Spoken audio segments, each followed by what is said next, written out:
Today I just want to do a quick little video about the seasons in apartment locating and kind of like go over what my typical year looks like, just because we have so many different like ups and downs throughout the year. So that's kind of what we're going to go over today.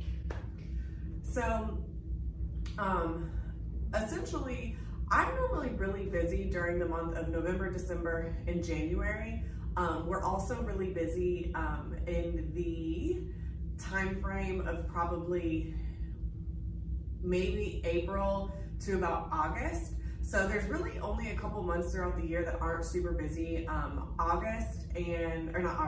September and October are usually pretty slow. Those are typically like the slowest seasons for me. So depending on what season it is, how busy we are, that's kind of how I direct my marketing efforts and all of that. So starting off in around the holidays, that's gonna be when the prices are much cheaper. So as you can imagine, we're a lot busier. If people are moving around like Thanksgiving, Christmas, or New Year's, the pricing's cheaper. So that's why everyone kind of gets moving right around those times. So definitely busy during that time frame. And then obviously during the summer.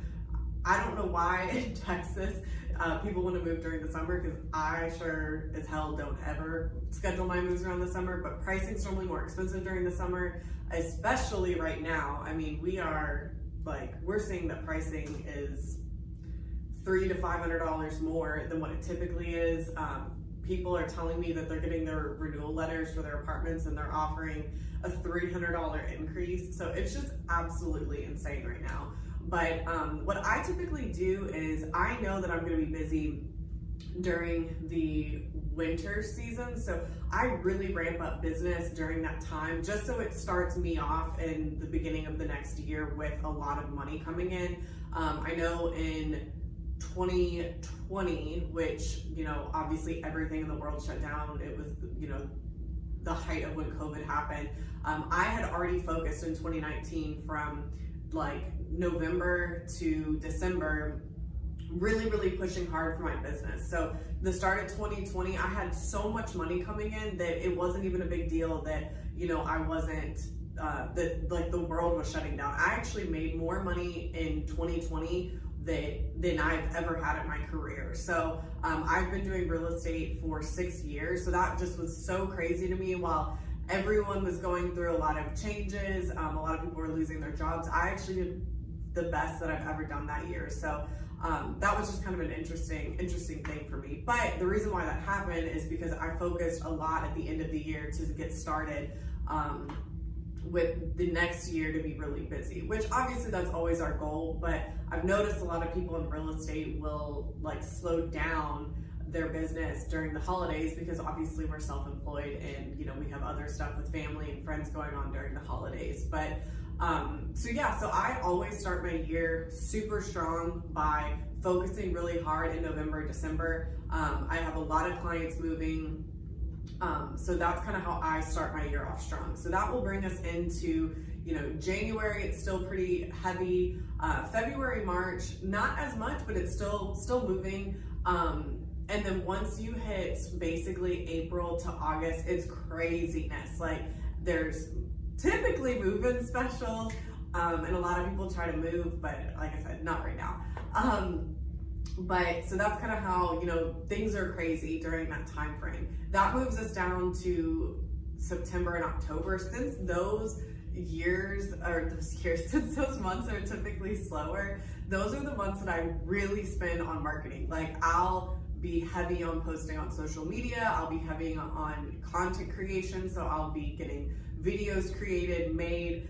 That way I have a whole bunch of content that I can be pushing out throughout the rest of the year. And I have a whole bunch of content that I'm putting in people's faces so that they're remembering me, whenever they are looking to move later on in the year. So basically, my year starts off really in November, December. That's when I kind of decide that that's the beginning of my year. I work really hard, have a whole bunch of clients that I'm helping at that time. That leads me into knowing that February and March are probably a little bit slower, but during that time, again, like you can be focusing on your marketing, your content creation. Me personally, since I'm a broker, I focus on recruiting during February and March. I also focus on recruiting like in the slower season of September and October as well. So it's just really important as a locator, especially if you're experienced, but this is good information for new people to just know that you need to gauge your months and your year by what the season's gonna bring. And also, like when you get slower, you don't need to just not do anything at all. You really need to be focusing on marketing yourself, content creation. If you have a team, recruiting, that definitely like the time doesn't stop just because people aren't moving at that time. Like you need to keep on going. So that's kind of how I do my year. I've had a lot of success with it. Like I said, in 2020, I made so much more money than I typically do, and that's just because I set myself up the following year. So if you have any other questions, any other topics that you want me to cover, definitely shoot me a comment below this. Definitely subscribe to our channel because we'll be doing a lot more videos that are informative for realtors or locators, and then we'll also obviously still keep doing our day in the life videos, and also our videos that are basically showing properties. So definitely let me know if there's anything else that we can cover. Have a wonderful day.